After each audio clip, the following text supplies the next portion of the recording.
Halo teman-teman, kenalin kita adalah tim 336 dari acara Sepik atau Surabaya Epic. Nah, pada hari ini kita akan bahas seorang pahlawan yang pernah melakukan pertempuran di Surabaya. Tapi kalian mungkin belum kenal nih, namanya adalah Sopo. Nah, untuk sejarah, lalu dia kontribusi dia terhadap Surabaya, dan juga siapa sih dia ini, teman-temanku ini akan menjelaskan. Nah, mari nih, ayo silakan kalian jelaskan.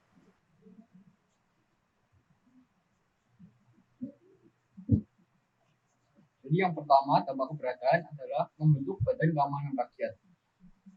Setelah PETA dibubarkan, Mustopo membentuk Badan Keamanan Rakyat Jawa Timur serta mengangkat dirinya sebagai Menteri Pertahanan.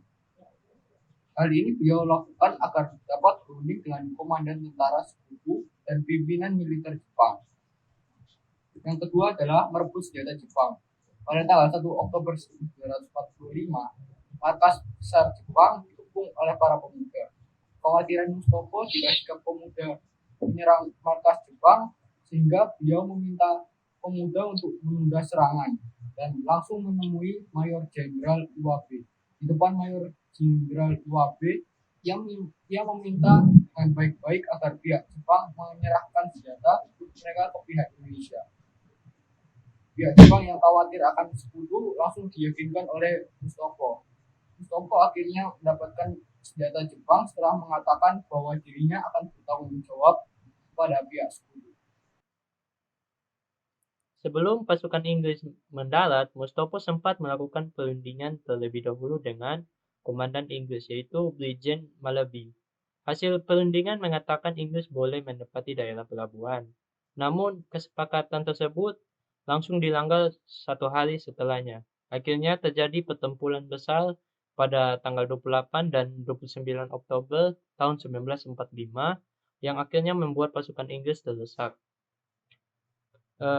Dan Mustopo diberikan penghargaan Bintang Mahapura Utama RI pada tahun 2007 November. Gelar Pahlawan Nasional diberikan oleh pemerintah RI kepada Mustopo seperti yang tertulis di Keputusan Presiden RI nomor 068 TK tahun 2007 tanggal 6 November 2007. Hal yang dilakukan oleh Mustopo pada 10 November. Yang pertama, dia mengendalikan militer Jepang dilucuti atau untuk diambil senjatanya. Seperti yang telah dikatakan oleh teman saya tadi, dia berdiskusi dengan Jenderal Iwabe agar Jepang menyerahkan senjatanya.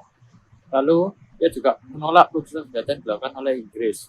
Tepatnya pada tanggal 20 Oktober, saat jadinya pesawat yang menjatuhkan serangkaian pamflet yang dirantangan oleh Jenderal Douglas untuk menuntut pasukan dari Indonesia untuk menjatuhkan senjata mereka dalam waktu 48 jam atau 2 hari. Lalu yang ketiga, dia menjadi penasihat presiden. Nah, karena pihak Inggris ini meminta Presiden Soekarno untuk menengahi pertempuran Surabaya, Presiden Soekarno mengangkat Mustopo sebagai penasihat dan menyuruhnya untuk memerintahkan pasukan Indonesia untuk menghentikan pertempuran. Namun Mustopo tidak mau melepaskan kendali atas pasukannya, sehingga ia memilih untuk pergi ke Gersik. Baik, saya akan menjelaskan bagaimana masyarakat memandang Profesor Dr. Mustopo. Nah, yang pertama, Profesor Dr. Mustopo terkenal dengan pemikiran dan aksi yang bisa dikatakan gila atau nyentrik.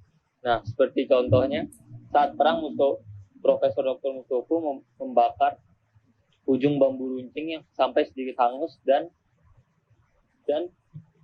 ditaruh tai kuda dengan tujuan agar lawan yang terkena bambu runcing itu terkena penyakit tetanus. Nah, ada 2 lagi sebenarnya, yaitu Profesor Dr. Mustopo itu mempunyai kebiasaan memakan daging kucing dengan tujuan ya agar bisa melihat pada malam hari.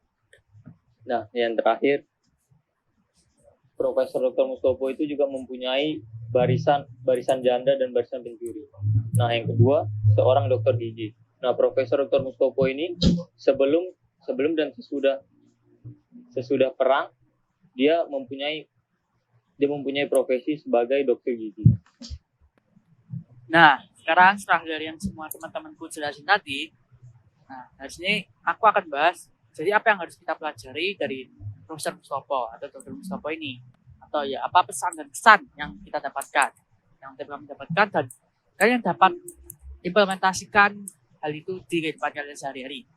Yang pertama ini ada keberanian Dr. Mustopo dalam pertempuran Surabaya. Nah, dia itu berkontribusi dalam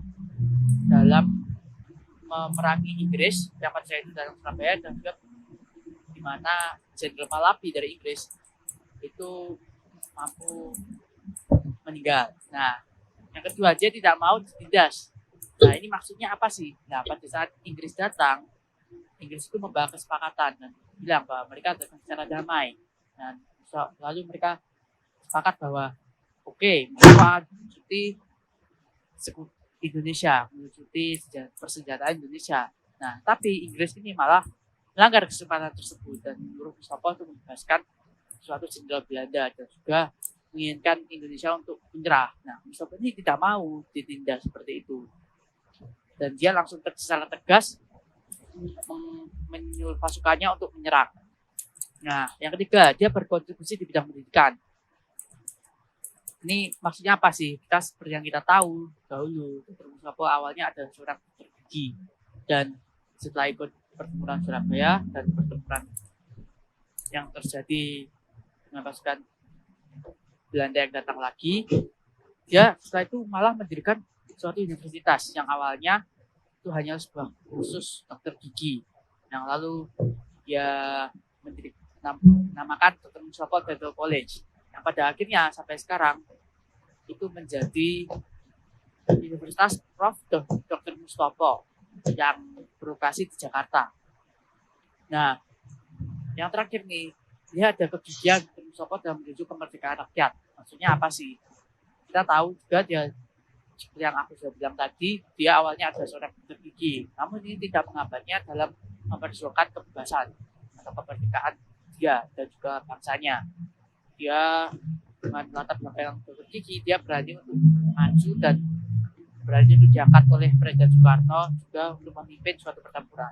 Nah, jadi pesan yang kita dapat adalah kita tuh harus keluar dari zona nyaman kita. Kita harus melakukan suatu tindakan yang benar meskipun itu terlihat seperti jauh di tangkapan kita. Dan juga kita harus bertindak tegas, bertanggung jawab, kita harus menjadi suatu pemimpin dalam hidup kita masing-masing.